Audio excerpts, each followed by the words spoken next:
Meus irmãos queridos, nós estamos estudando, meditando, aprendendo da palavra de Deus no livro de Atos dos Apóstolos. Quem escreveu Atos, os irmãos lembram?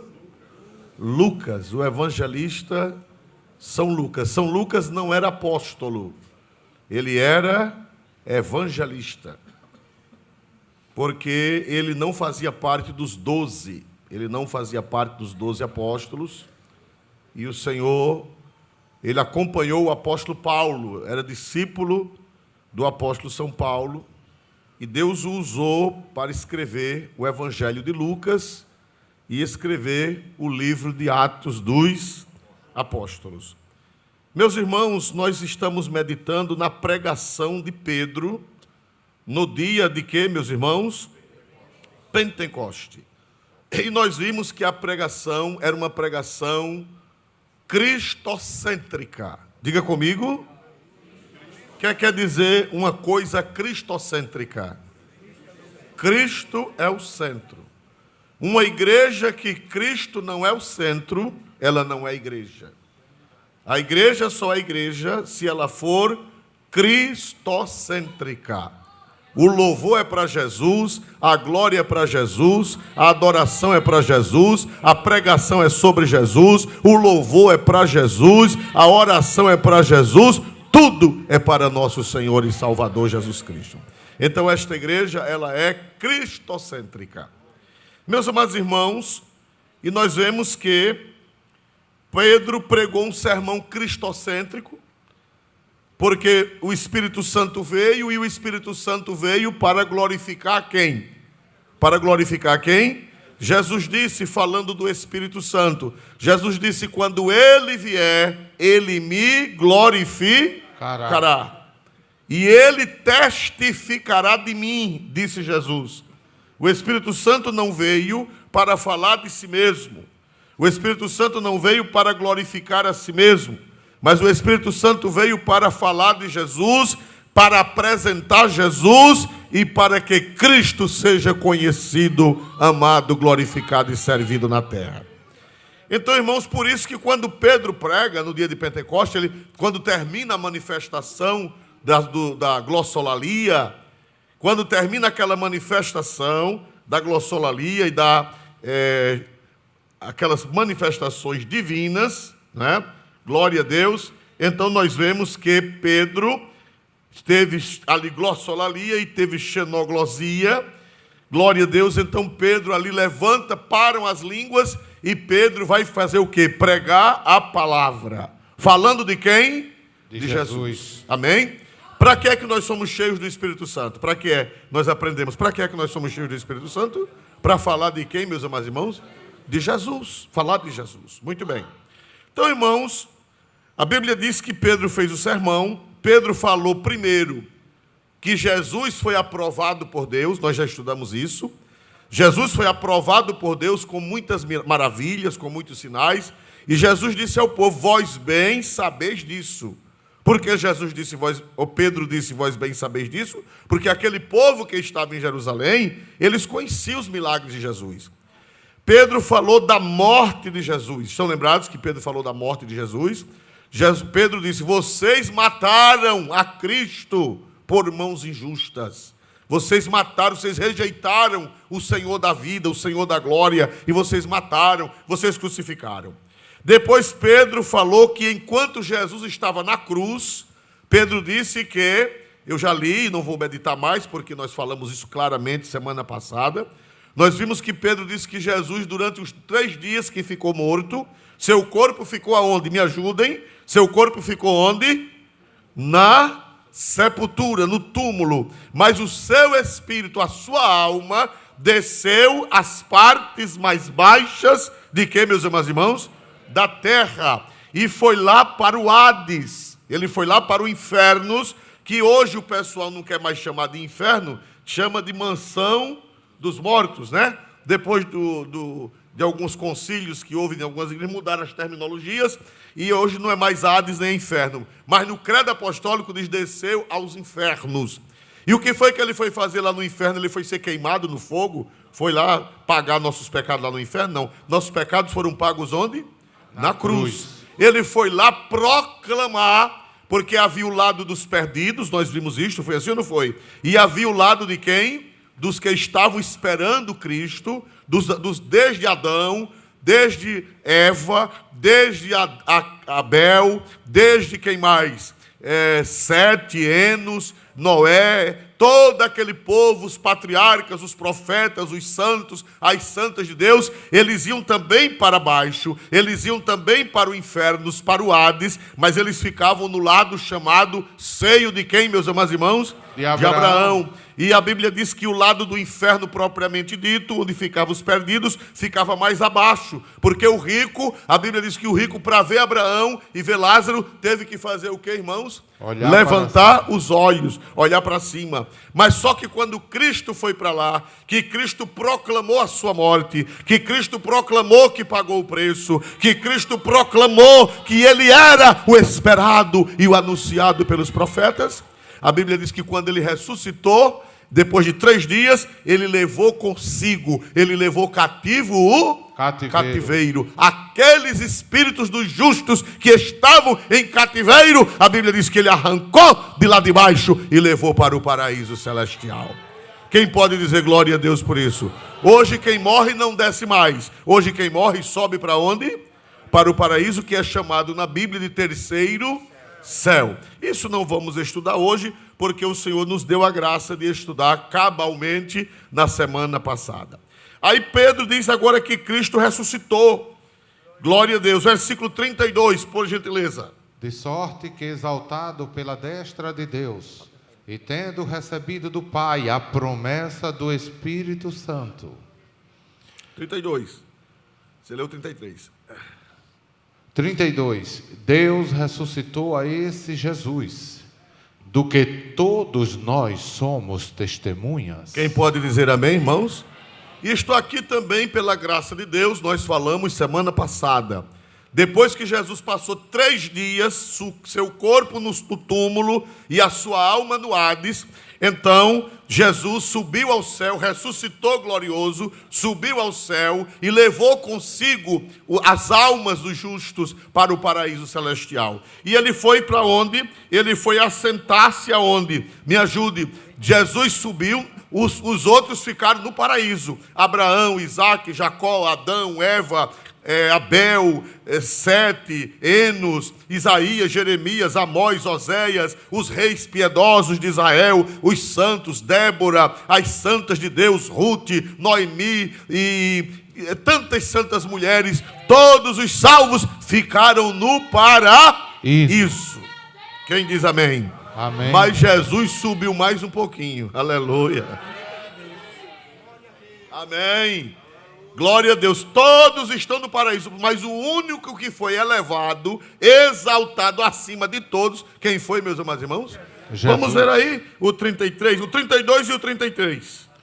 Deus ressuscitou a este Jesus, do que todos nós somos testemunhas, de sorte que, exaltado pela destra de Deus. Pronto, ele foi o único que foi exaltado. A Bíblia diz que ele recebeu um nome acima de todo nome. E a Bíblia diz que ele foi exaltado e chegou a sentar-se à destra de Deus Pai Todo-Poderoso. Quem pode dizer glória a Deus por isso, irmão? Se alguém disser por aí afora que tem outra pessoa lá sentada à destra de Deus, intercedendo, você diga, meu amigo, você está, minha amiga, você está o quê? Equivocado. Todos estão no paraíso, mas só quem foi exaltado à destra do Pai foi nosso Senhor e Salvador Jesus Cristo. E quem crê, dê um glória para Deus mais forte nesta noite. Só Ele. Só Ele foi exaltado. Veja a palavra exaltado. O que é exaltado? A palavra exaltado é uma palavra latina que quer dizer tirado mais para cima. Ex, em latim, quer dizer tirar. É tirado. Exaltado quer dizer aquele que ficou acima. Dê um glória para Jesus, irmão.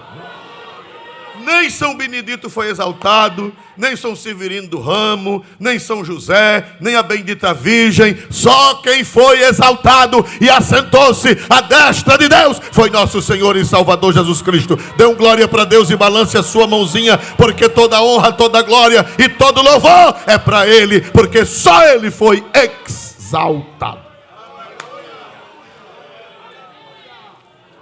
Aleluia, glória a Deus. Muito bem. Aí Jesus chegou lá. E qual é a prova que ele chegou lá? Qual é a prova? Aí Pedro fala a prova de que Jesus chegou lá em cima. Porque Jesus disse: convém que eu vá. Porque se eu não for, o Consolador não virá a vós. Qual é a prova que Jesus chegou lá em cima? Como era que se iria identificar que Jesus foi exaltado à destra de Deus? Ele disse: eu vou ao Pai, eu vou rogar ao Pai, e Ele vos dará o quê? Ele vos dará o quê? Qual é a prova que Jesus chegou lá em cima? A prova visível, a prova audível, a prova quase que palpável de que Cristo chegou à destra de Deus. Aí Pedro explica a prova de que ele chegou lá. Vamos ver qual foi a prova. Leia de novo o 33.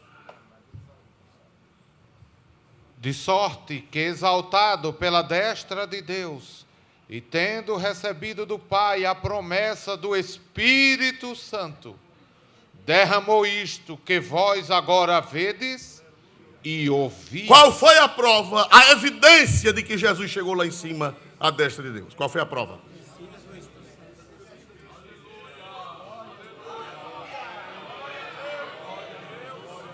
Dá para dar glória para Jesus, irmão?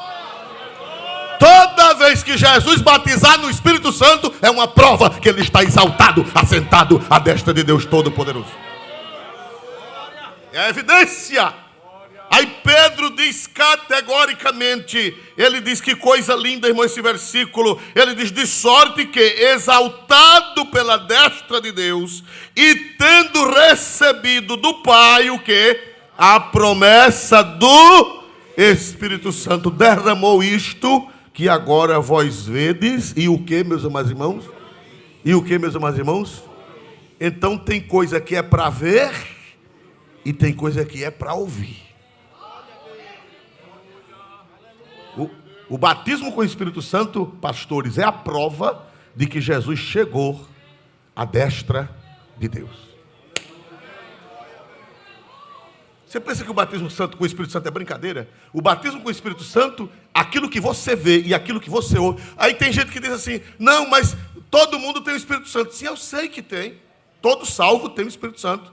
Seja da Assembleia, seja de outra igreja cristã verdadeiramente. Todo cristão tem que ter o Espírito Santo. Mas Paulo de Pedro disse: vocês estão vendo e vocês estão o quê? Ouvindo. Tem gente que eu estou cheio do Espírito Santo, mas ninguém vê nada e ninguém ouve nada. Glória a Jesus. Né? Ô irmão, você não dá um glória a Jesus, cala a boca. Eu estou cheio, mas é porque eu sou assim mesmo, glória a Jesus.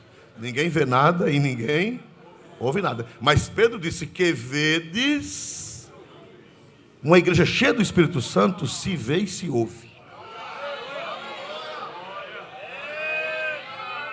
Dá para dar glória para Deus, irmãos?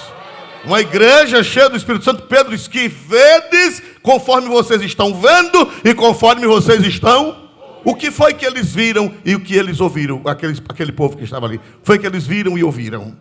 Eles viram e ouviram a manifestação do Espírito Santo.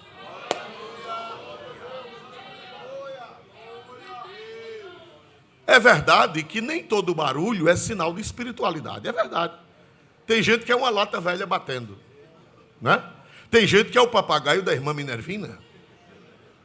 Fala a língua, mas não é crente. Mas a gente não vai se basear nessa gente. A gente não vai se basear no falso. A gente não vai se basear no vão. A gente vai se basear na realidade. Só existe moeda falsa porque existe a moeda. Vocês já viram uma moeda falsa de R$500? Uma moeda ou uma cédula falsa de R$500. Quem já ouviu falar uma cédula falsa de R$500? Quem já ouviu falar? Por que vocês nunca ouviram falar de uma cédula falsa? Porque não existe a verdadeira. Agora, vocês já ouviram falar de uma cédula falsa de R$100? Já ouviram falar? Por que se faz a cédula falsa de R$100? Porque existe o quê? E por que é que tem grupos e pessoas que imitam as coisas de Deus? Porque existe a realidade. Só existe imitação onde existe a realidade. Por que é que tem marca de roupa falsa? Por quê? Marca de roupa falsa que você compra lá, eu ia dizer a cidade, mas não posso. Glória a Jesus, que eu vou ofender o povo que mora lá. Por que é que você compra roupa lá com etiqueta falsa? Por quê? Porque existe a verdadeira. Por que é que existem manifestações falsas? Porque existe a verdadeira. E não é por causa da falsa que eu vou rejeitar a verdadeira. Hoje em dia está uma moda do povo combater as manifestações por causa das falsas. E se nós não tivermos cuidado, a Assembleia de Deus vai parar. Nem falsa nós não queremos, mas se começarmos a combater, vai cessar até o quê? A verdadeira. É verdade ou não é, irmão? Glória a Deus, aleluia!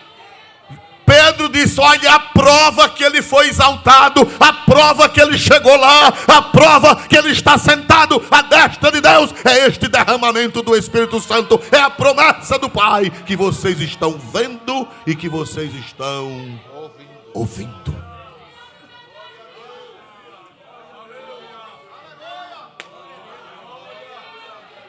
Eu me criei numa igreja que a gente vê e a gente ouve a manifestação do Espírito Santo. Aqui tem alguns irmãos de outros grupos religiosos. Não precisa. Não precisa. Você tem o Espírito Santo quietinho. Minha avó não era catedrática em português, ela dizia suleno. Quando a pessoa estava muito quieto, ela dizia, fulano está suleno. Glória a Jesus. Aleluia. Tem aqui um bocado de crente suleno, não tem, irmão? Glória a Jesus. Glória a Deus. Mas Pedro disse, a prova que ele chegou lá é que ele mandou a promessa do Pai, que vocês estão vendo e que vocês estão ouvindo. Nunca podemos perder essa identidade, irmãos. Em muitos lugares já não tem mais essa identidade. Ninguém vê nada e ninguém ouve nada. Verdadeiras igrejas da múmia de Tutacamo.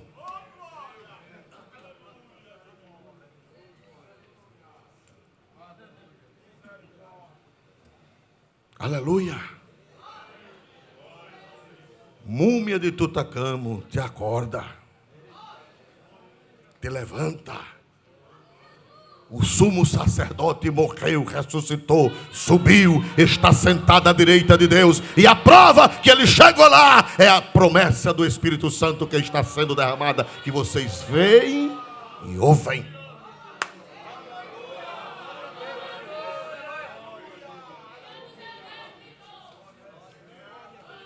Meus irmãos, os irmãos sabem que o Antigo Testamento é o mesmo Novo Testamento. Não há diferença, nem há choque, nem há paradoxo, nem contrassenso. O Antigo Testamento é o mesmo Novo Testamento. A diferença é que o Antigo Testamento é em símbolos. É o Evangelho em figuras. É o Evangelho em parábolas. É o Evangelho em alegorias. É o Evangelho em dramatizado. E o Novo Testamento é o Evangelho em realidade. É a diferença, mas o Antigo é a mesma coisa. No Velho Testamento tinha o sumo sacerdote e tinha o dia da expiação, que é chamado dia do Yom Kippur, o dia do perdão, o dia da expiação. Nesse dia o sacerdote vestia uma túnica, depois que ele matava o animal, oferecia o sangue pelos pecados, ele entrava no santo. Quantas vezes por ano o sumo sacerdote entrava no Santo dos Santos? Uma vez. Uma só vez por ano. Era assim ou não era? Quem já leu na Bíblia, porque hoje em dia tem crente que não conhece mais nada da Bíblia. Ele sabe da novela, ele sabe do WhatsApp, ele sabe do Instagram, ele sabe do estragado, ele sabe de tudo. Glória a Deus. Ele só não sabe da Bíblia. Mas eu fui criado numa geração que quando a gente falava das coisas, os crentes já entendiam, porque eles liam Bíblia. Amém? No Antigo Testamento, o sumo sacerdote, ele matava o animal, derramava o sangue e pegava uma bacia de sangue, ele vestia uma túnica branca, ele vestia uma túnica de linho e ele entrava no Santo dos Santos com aquela túnica de linho. Quem era que estava lá sobre a Arca da Aliança, naquela nuvem de glória? Quem era a pessoa que estava lá naquela nuvem brilhosa sobre a Arca da Aliança? A presença de quem? De Deus. A presença de quem? De Deus. De Deus. E o sumo sacerdote entrava com o maior medo.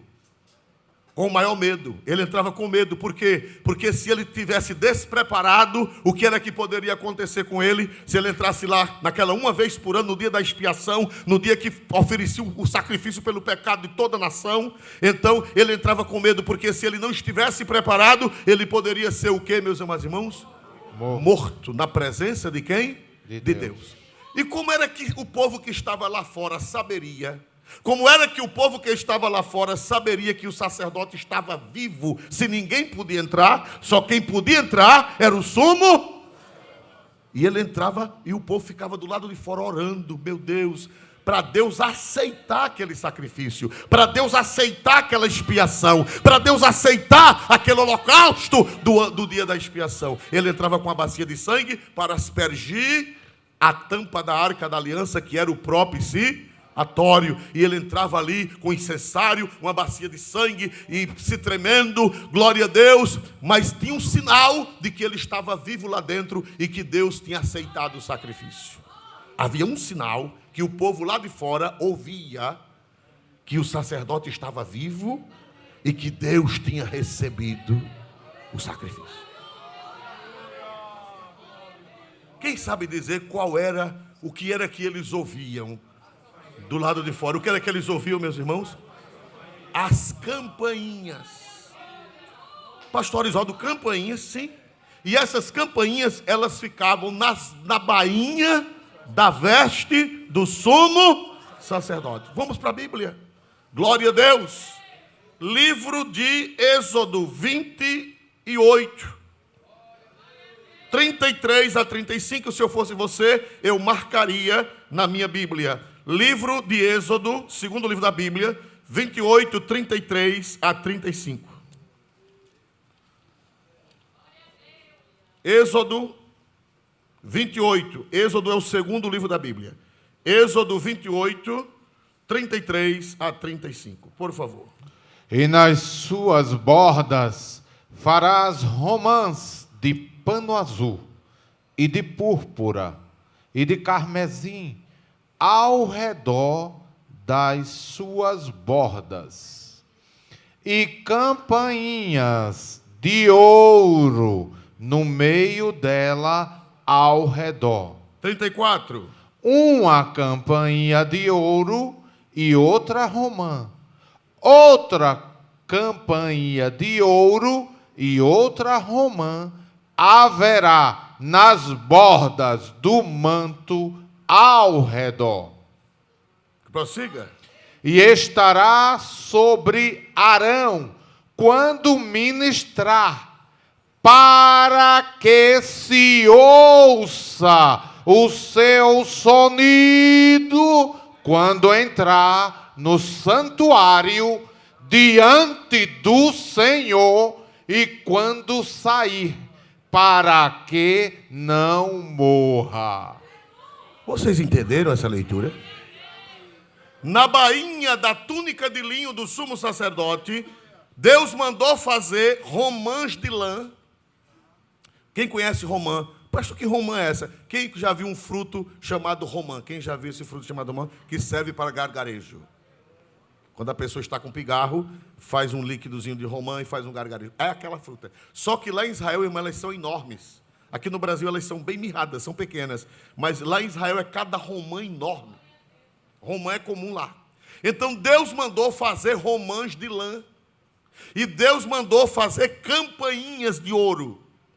Aí na bainha do sumo sacerdote, na bainha da roupa dele, havia pendurado uma romã de lã e uma campainha de ouro. Uma romã de lã e uma campainha de ouro. Uma romã de lã e uma campainha de ouro. Uma romã de lã e uma campainha de ouro. Uma romã de lã, uma campainha de ouro. Uma romã de lã e uma campainha de ouro.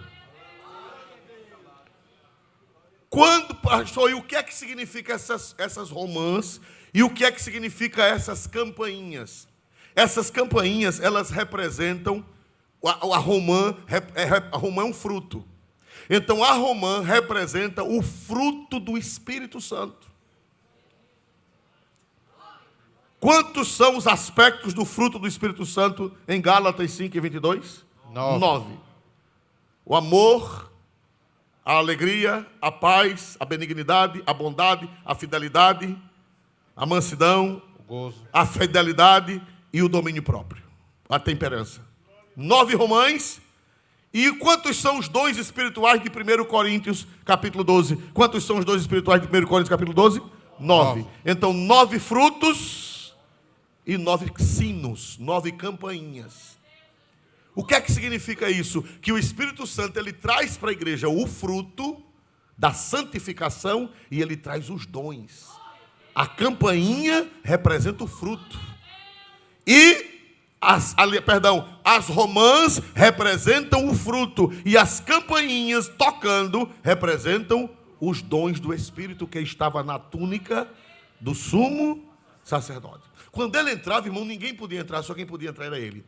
Se Deus rejeitasse o sacrifício, o que era que acontecia? Aqui diz no versículo 35, a última palavra do versículo 35, por favor. Como é que diz? Para que o que, irmãos? Não morra. Se ele entrasse lá e o sacrifício não fosse aceito por Deus Pai, ele seria fulminado. E ele caía. E se ele caísse, as campainhas paravam de quê? Tocar. Falta de campainha era sinal que o sacerdote havia morrido. O povo ficava do lado de fora escutando as campainhas. Quando ele se movimentava, quando ele aspergia o sangue, quando ele orava, quando ele balançava o incensário, glória a Deus. Aí o que era que fazia quando ele fazia esse movimento? As campainhas. Tililim, tililim, tililim, tililim, tililim. Aí o povo, glória a Deus, que Deus está aceitando o sacrifício. Dá para dar glória para Deus? Quando Pedro disse que Jesus foi exaltado à destra de Deus, quando Pedro disse isso, e Pedro disse, a prova que ele chegou lá, a prova que ele está vivo, e a prova que ele foi aceito, o sacrifício dele foi aceito por Deus, a prova é o derramamento do Espírito Santo que vocês estão vendo e que vocês estão.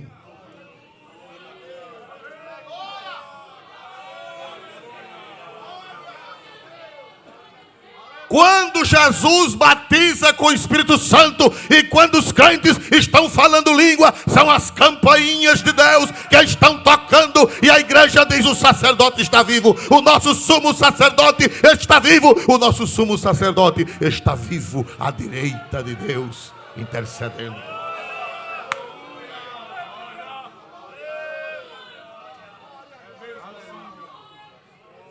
Amém? Tem campainha no teu coração? Tem alguma campainha do sumo sacerdote no teu coração? Tem alguma romã do sumo sacerdote pendurada no teu coração? Aleluia. O batismo com o Espírito Santo, senhores, é a evidência de que o nosso sumo sacerdote está vivo. Está vivo. E quando ele começa a andar no meio da igreja, quando ele começa a passear no meio da igreja, aí um fala a língua aqui, outro fala a língua ali, outro profetiza acolá, outro se alegra ali, a lágrima desce, as campainhas começam a tocar. É sinal que o sumo sacerdote está vivo e que o sacrifício dele foi aceito lá no céu. Aleluia! Aleluia! Aleluia! Glória a Deus! A prova é esse derramamento do Espírito Santo que vós vedes e ouvis. Não podemos deixar de ver essas coisas e nem deixar de ouvir. A igreja, quando ela perde isso, é um prejuízo tremendo. Os irmãos metodistas, com todo respeito, eles já tiveram isso que nós temos. Até o século XIX, A igreja metodista tinha muitas manifestações espirituais. E um dia eu fui a uma grande cidade do Brasil, uma cidade turística, e à noite eu chamei a irmã Vaininha, eu digo, vamos ali, tinha uma igreja, um hotel onde nós já estávamos, tinha uma igreja metodista. Eu digo, vamos, eu nunca assisti um culto metodista, eu vou olhar. Vamos lá, Vaininha, vamos, fomos. Quando chegamos lá, era uma pastora, eles usam consagrar pastora. De manhã nós tínhamos ido à nossa igreja e à noite nós fomos a essa igreja lá para ver, para conhecer, que eu nunca tinha visto. Quando terminou, a pastora olhou para a gente e disse, vocês são da Assembleia, né? Ele disse, somos. Graças a Deus, não perdemos a característica. Que tem crente que ninguém sabe de que igreja ele é. Glória a Jesus. Sabe nem se é crente. Uma roupa no pé da goela, um decote no pé da barriga. Glória a Jesus. Uma calça apertada mais do que uma buchada. Glória a Jesus. Ninguém sabe o que é.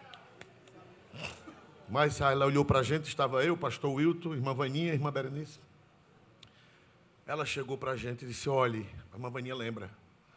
Ela disse, nunca perca o que vocês têm. Porque nós tínhamos e nós perdemos.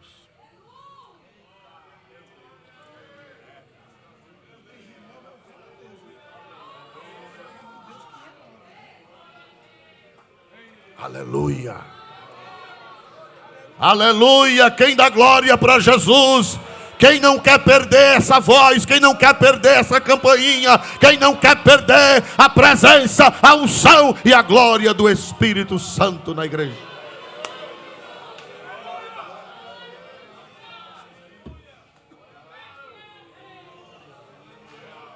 Aleluia.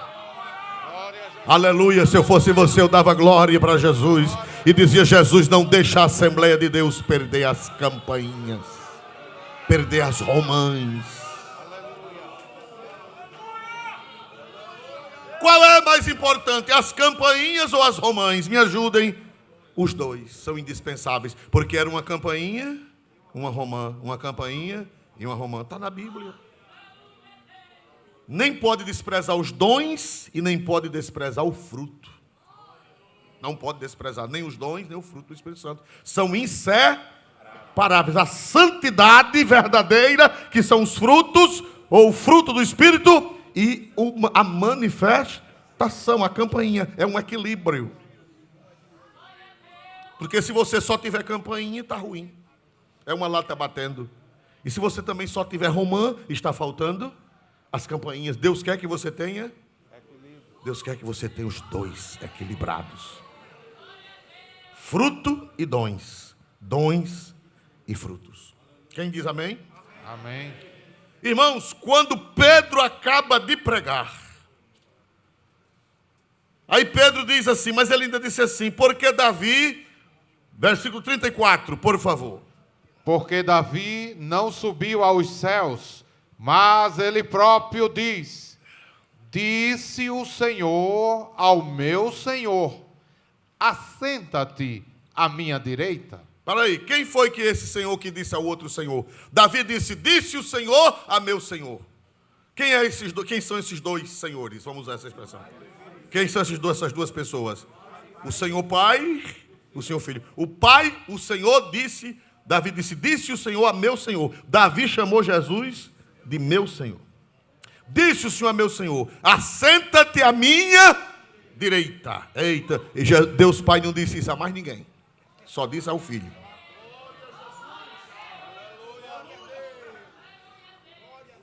Não se iluda. Só quem está sentado à destra do Pai chama-se Jesus Cristo.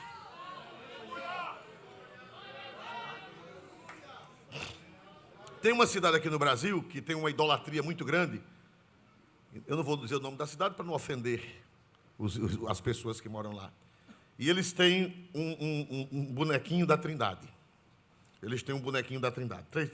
Três bonequinhos. E tem Deus de um lado, um velho com a barba branca. Deus de um lado. Jesus do outro. E a Virgem Maria no meio. E a pombinha do Espírito Santo em cima. Deus do lado, Jesus do outro, e no meio, a bendita Virgem Maria. Eles têm muito bonequinho. Quem vai para lá, compra esse bonequinho e traz de lembrança. Arriscado um dia você receber um bonequinho desse de lembrança. De algum amigo seu. Meu Deus, onde foi que foram buscar isso? Me diga, pelo amor de Deus. Onde foi que foram buscar isso? Porque as Sagradas Escrituras dizem que só tem um que está à destra de Deus Pai Todo-Poderoso. Disse o Senhor Jeová ao meu Senhor Jesus: assenta-te à minha direita, até que ponha os teus inimigos por escabelo teus pés. Aleluia, aleluia, aleluia. Eu estou sentindo a glória deste Cristo que está sentado à mão direita de Deus Pai Todo-Poderoso. E o credo apostólico diz isso: está sentado à mão direita de Deus Todo-Poderoso. O credo de Nicéia vai fazer 1700 anos agora em maio.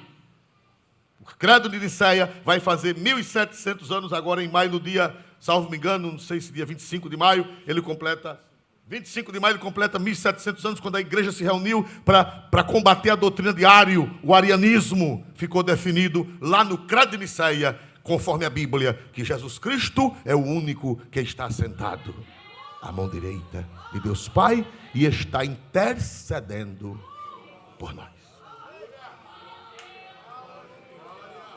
Quem dá glória para Jesus, irmão? Quem dá glória para este Cristo que está sentado à mão direita de Deus Pai? Glória seja dada a Cristo nesta noite. Aí Pedro disse, para encerrar o sermão, a conclusão do sermão de Pedro no dia de Pentecoste, 36, por gentileza. Saiba, pois, com certeza, toda a casa de Israel, que a esse Jesus, a quem vós crucificastes, Deus o fez Senhor e Cristo. Pedro conclui o sermão dizendo: saiba, pois, toda a casa de Israel, que a este a quem vocês crucificaram, Deus o exaltou e fez dele Senhor e Cristo. Ele está sentado à mão direita de Deus Pai Todo-Poderoso. Aleluia e glória seja dada ao nome deste Jesus Cristo. Irmão, quando Pedro terminou de pregar o sermão, meu Deus do céu, eles estavam assim, ó, de queixo caído.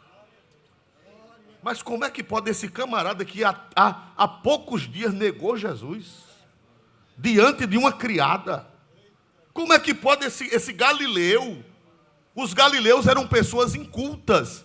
Os galileus, a Galileia era como se fosse assim uma brenha. A Galileia era a terra dos incultos. A Judéia era onde tinha os cultos, os rabinos, os escribas, os sábios, os teólogos, eram todos da Judéia. Na Galileia moravam os Rafamé. Quem já ouviu falar essas palavras? Fulano é um Rafamé. Na Galileia moravam os Rafamé. E os doutores da lei estavam na Judéia. E Pedro era de onde? Me ajude, Pedro é de onde? Da Galileia, do Rafamé. Mas quando Deus deixa do Espírito Santo, o Rafamé vira pregador.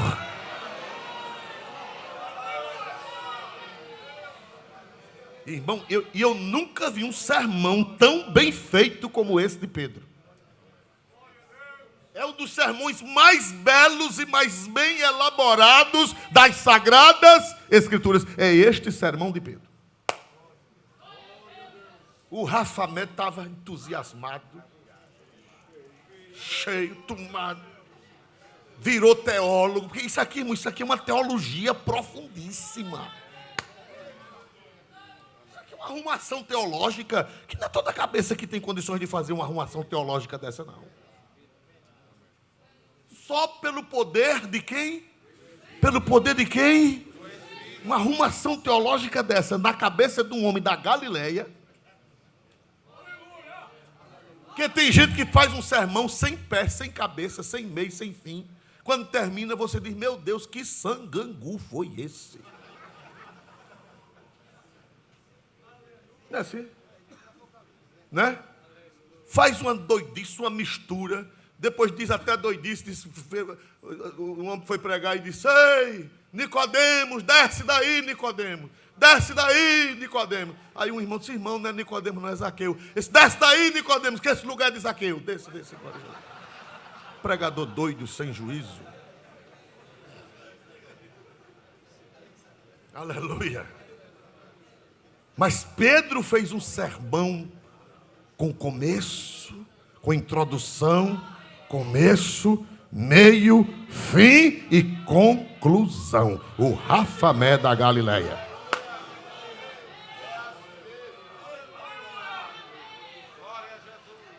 Porque o sermão ele tem que apelar para a consciência. O sermão ele tem que apelar para a inteligência. Não é só para a emoção. Tem que apelar para a emoção, mas tem que apelar para a inteligência. Porque Deus, quando a gente se converte, Deus não tira a nossa inteligência. Não existe na porta da igreja: deixe sua inteligência aqui fora. Não tem essa placa na porta da igreja. É o culto racional, o culto com inteligência, o culto que você entende, que você sai mais crente, que você sai glorificando a Deus, que você sai conhecendo mais o Senhor. Aleluia. Irmão, quando Pedro terminou de pregar, os corações deles estavam quebrados. Vamos ver, versículo 37, por gentileza. Versículo 37. Ouvindo eles isto, compungiram-se em seu coração e perguntaram a Pedro e aos demais apóstolos: que faremos, varões irmãos? Aleluia. Antigamente eu ouvia alguém dizer assim, não era maldade, era falta de cuidado de ler direitinho as escrituras. Dizia assim que quando Pedro fez o convite, quase 3.000 pessoas levantaram a mão. Quando Pedro fez o convite. Mas eu lamento dizer que quem pregou desse jeito estava equivocado. Pedro não fez convite.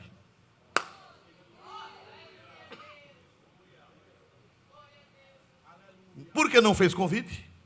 Porque não precisou fazer convite.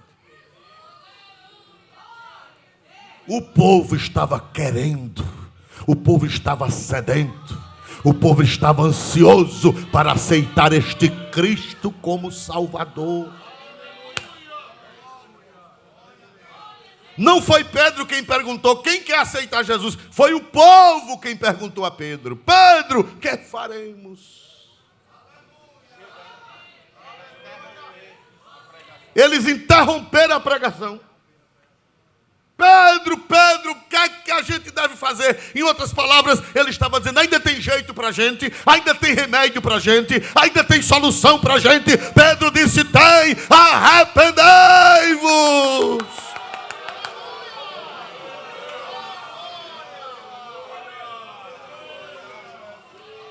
Tem solução para o pecador, para o maior pecador tem solução. Se tem solução, levante a mão e dê um glória para Jesus Cristo. Você pode ser o mais desgraçado, você pode ter crucificado Cristo. Tem perdão para você. Dá glória para este Cristo, igreja. Dá glória para este Cristo. Porque o pregador, irmão, ele não pode encurralar o povo, não. Ele tem que apresentar o problema, mas ele tem que apresentar a solução. Tem pregador que apresenta o problema, mas termina o sermão e não apresenta uma solução. Se você chegar para o médico e o médico disser: você está com uma doença brava. Doutor, e o que é que eu faço? Não faço nada. Você vai sair indignado com aquele doutor. Você quer uma solução, é verdade ou não é? Tem medicamento tal, tem uma cirurgia, tem um procedimento. Você quer uma? O pecador, quando ele ouve a palavra de Deus, ele quer saber da doença, mas ele quer saber da solução. E a solução é o arrependimento. Dá para dar glória para Deus? E ouvindo eles isto, compungiram-se em seu coração. Eu fui procurar o que significa a palavra compungiram-se. E eu descobri que a palavra compungiram-se no grego, que o Novo Testamento foi escrito em grego. Os que entendem de grego me disseram. Eles me disseram que compungiram-se no grego é katanuzo, que significa esmagar, triturar, picar, perfurar. As palavras de Pedro, na unção do Espírito Santo, foi triturando, esmagando, quebrando o coração duro deles.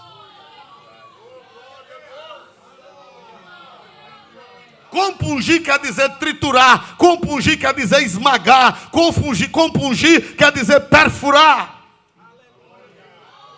Irmão, quando a palavra de Deus é pregada na sua essência, por que é que a sociedade não está desejosa de aceitar Jesus?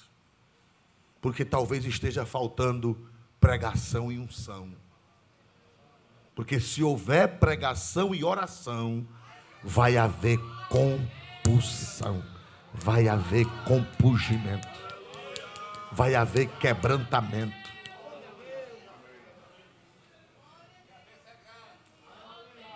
Havia um pregador batista que ele dizia assim, quando ele terminava de pregar, ele dizia: se não acontecer nada no coração de vocês, a culpa é minha.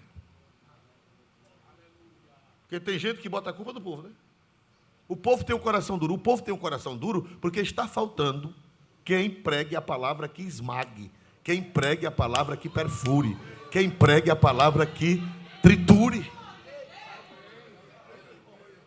Que geralmente o pregador bota a culpa do povo. Esse povo está com o cão no couro. Não, quem está com o cão no couro é ele, glória a Jesus. Não, eu conheci um pregador que quando ele pregava que a igreja não recebia, ele dizia: a igreja está pesada, a igreja aqui está pesada. Ou que igreja pesada? Glória a Jesus para sempre. Mas o problema não é a igreja, nem é o povo. É que o pregador não conseguiu perfurar os corações.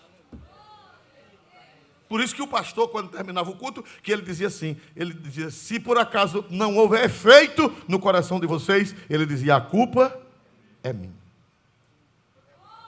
E eu fico com vergonha diante de Deus. Jesus, o que é que está acontecendo comigo? Eu vou olhar para os outros. A Bíblia diz: examine-se o homem. Eu não vou botar a culpa no povo. Se eu estou pregando e vocês não estão entendendo nada, se eu estou pregando e não está havendo efeito, se eu estou pregando, não é defeito da palavra, não é defeito do Espírito Santo, nem é defeito de vocês. O defeito talvez seja meu, que a minha mensagem não está conseguindo perfurar. Talvez eu precise orar mais, talvez eu precise jejuar mais, talvez eu precise me quebrantar mais, porque se eu buscar, quando eu pregar, os corações serão triturados.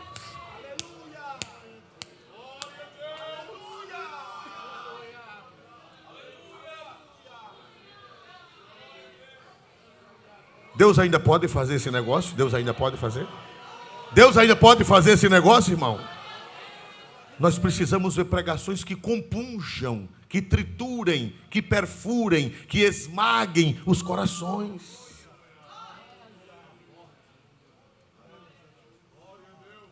O próprio povo vai correr sem convite. Eu não estou dizendo que não pode fazer convite, não é isso que eu estou dizendo. Eu estou dizendo que quando Deus age, Ele age tão forte que antes do convite,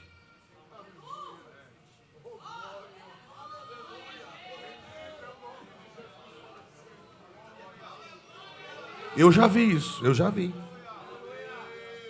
Épocas de Deus, anos da destra do Altíssimo, glória a Jesus. Aleluia. Que o povo corria no meio do culto, sem convite. Às vezes o Senhor batizando com o Espírito Santo e as almas correndo e caindo de joelhos para aceitar Jesus como Salvador. Aleluia. Compungiram-se em seus corações. No grego é katanusso, que significa esmagar, triturar, picar e perfurar.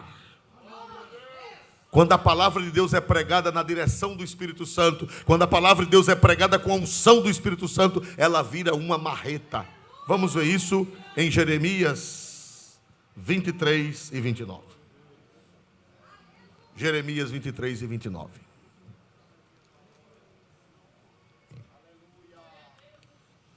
Não é a minha palavra como fogo, diz o Senhor, e como um martelo que esmiuça a penha? Não é a minha palavra como fogo, diz o Senhor, e como um martelo que esmiuça a penha. Duas palavras que talvez estejam arcaicas e vocês não conheçam. E esmiuçar e penha. Quem sabe o que é penha? Quem sabe o que é penha? Pedra. Tem alguma Maria da Penha aqui? Levante a mão, alguma Maria da Penha?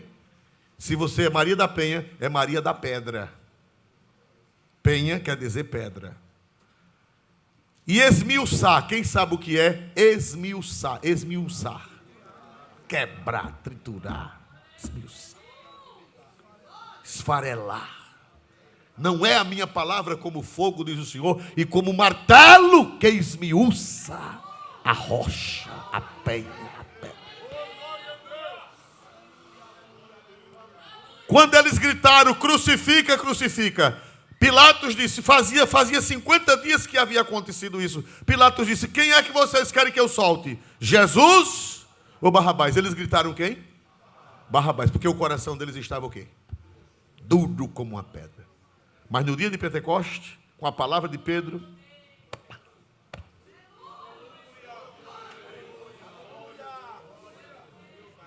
ô irmão, vamos orar para Deus levantar homens e mulheres ungidos e ungidas pelo Espírito Santo. Com uma palavra do Espírito, com uma palavra ungida, com uma palavra temperada, para esmiuçar a penha. A sociedade, irmão, nunca a sociedade esteve como uma penha, como está hoje. Indiferentes. Antigamente a gente fazia o culto ali na praça do Martírios, os irmãos faziam, o povo parava para ouvir. A mocidade aqui do Farol, há uns 30 anos, ia lá para a rua do Comércio, e era 10 decisões, 5 decisões, 8 decisões. Hoje, muito dificilmente você chega num lugar para pregar, para o povo dar atenção. Passa para lá, passa para cá. É a geração do coração de penha. Eu não sei quais os motivos e talvez saiba. Os escândalos que as igrejas têm provocado.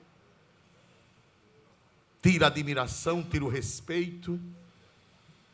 E gera indiferença, corações de penha, corações de pedra. Aleluia. Mas quem é maior? Quem é maior? Dê glória para Deus, Ele é maior. E a palavra dele é um martelo que esmiuça a penha.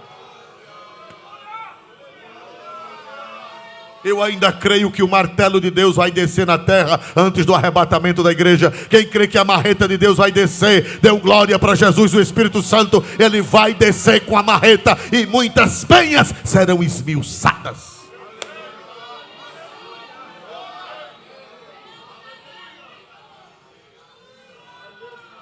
Amém. Quando Deus está operando antes do convite, as almas se entregam. Irmã, prepare o hino a Deus. Prepare o hino. Glória a Jesus. Emily, glória a Deus. Aleluia! Aleluia! Nós temos ainda 5 minutos. Glória a Deus. Vamos orar para Deus esmiuçar a penha. Vamos orar para Deus esmiuçar a penha. Vamos orar para Deus descer a marreta do Espírito através da palavra, através da pregação cristocêntrica. Vamos pregar Cristo, vamos anunciar Cristo a este mundo, esta penha endurecida. Vamos pregar e a marreta de Deus vai esmiuçar a penha.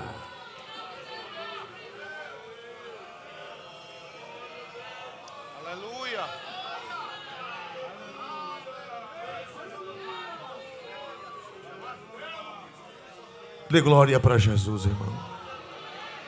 Quem crê que o Deus de Pedro ainda existe? Quem crê que o Deus de Pedro Quem crê que o Deus de Pedro ainda existe? Olhe para cá.